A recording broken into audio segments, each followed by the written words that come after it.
Okay, so it's time for this week's episode of 2 Minute Tuesday, and what we're going to be looking at this week is something that people often are given as advice when they're looking at buying a property here in Spain, and they go on social media or they go on to property forums for people buying property in Spain. Should you rent a property before you come to Spain to buy it?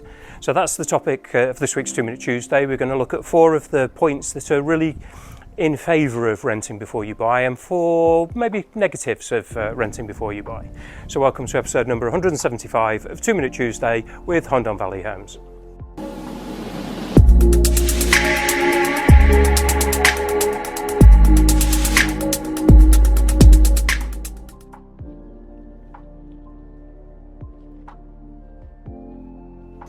Okay, we're back in the office now. So the 4 sort of what I would say advantages of renting before you buy. So you're coming over to a foreign country, it's a different language, it's a different process. And so number 1 I've got here is navigating the local market. So basically it's going to allow you the opportunity to come over here and to learn about the area, to look at the value for money, learn about the processes, the kind of properties that are for sale, that there are different kinds of properties available here to what you may have where you live. And you can sit down in the coffee shops and speak to people and sort of learn about the area.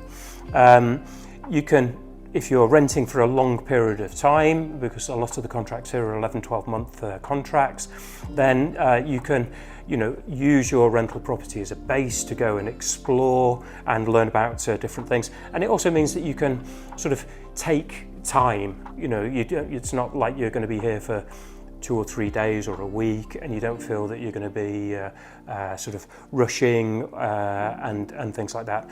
And it also means it allows you to make contacts while you're here. So whether that is people that you meet and have a good relationship with, or whether it's meeting agents, lawyers, and going and meeting people from banks and architects and things like this, depending on what sort of properties it is you're looking for.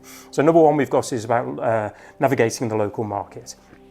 The second one I've got is understanding the different legalities and nuances that we have here in Spain. So the property market here in Spain works incredibly well. It's quite a simple system, especially when you compare it to the likes of the UK. But if you're not aware of it, it will be different. So it gives you the opportunity whilst you're here to sort of learn about the property market and the nuances of the legal system and how it works.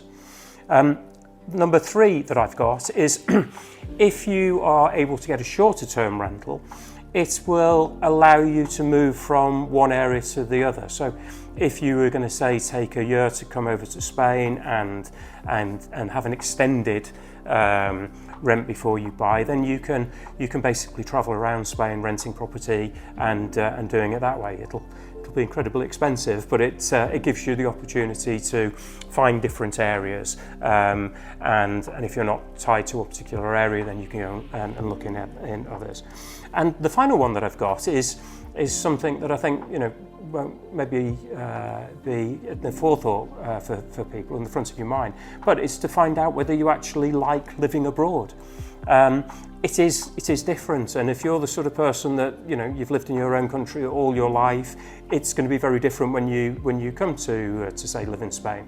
I think with the internet nowadays, it means that you are able to get all your TV and all your news and everything, regardless of where you are in the world. But if you love all of the home comforts and maybe going to the pub on a Sunday for a roast dinner, then it's going to be different here. And so if you come here to rent, you'll find out whether you like it or not living abroad.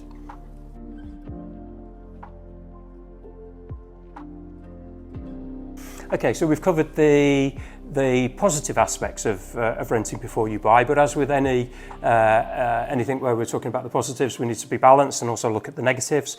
And so I've got 4 points here to sort of counter the positives.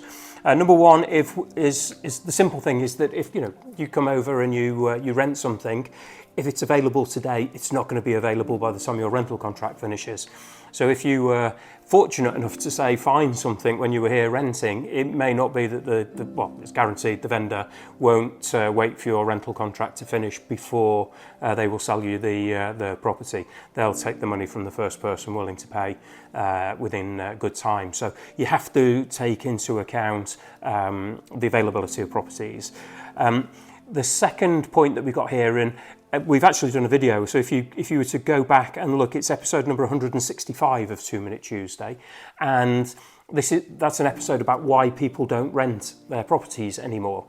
And the knock-on effect of that is that there are very few good quality rental properties available. There are properties available, but the lack of good ones means that you'll be paying for them. Many years ago we used to have lots of rental properties on our website for long-term rental, and we don't have any now. And so if you have a look at episode 165, you'll find out why people aren't renting anymore. The next one is we've got price rises. So realistically, from when I started selling properties here in Spain back in 2006, all the way through to about 2020, 2021, it was always a buyer's market. People were making offers on property, sometimes low offers, and they were being accepted. Since sort of post-COVID, the property market has done a 180-degree turn, and it is now very, very strongly a vendor's market. And what you find by that is that prices have been rising and continue to rise. Properties I was selling a couple of years ago for 175,000 are now being sold for 225, 235, 40,000.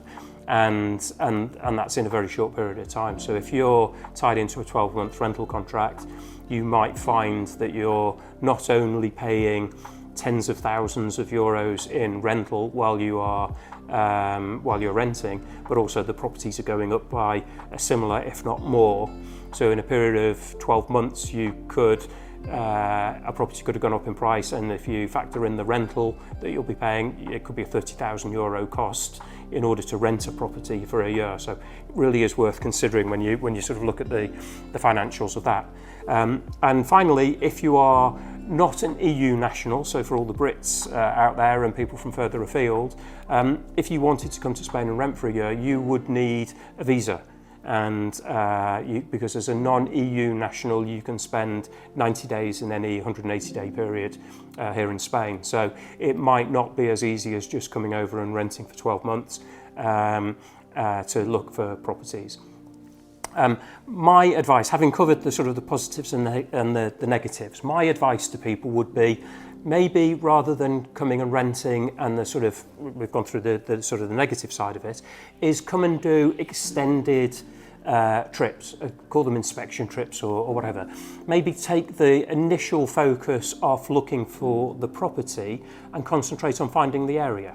So sort of come and, I don't know, get an Airbnb or things like this, and come and learn about the areas and see whether you like the area. And if you don't, then the next trip you go and try somewhere else and do it that way. And then you'll get a good basis of what's going on. And then if you find the area that you fall in love with, you can then concentrate your property search on that particular area. So that's just my two penneth.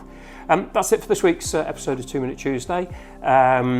We'll have another episode in a couple of weeks' time. My details should be on the screen at the moment, so if you have any questions or queries, please feel free to drop me a line. And until the next episode is available, we look forward to seeing you then, and have a great day. Adios.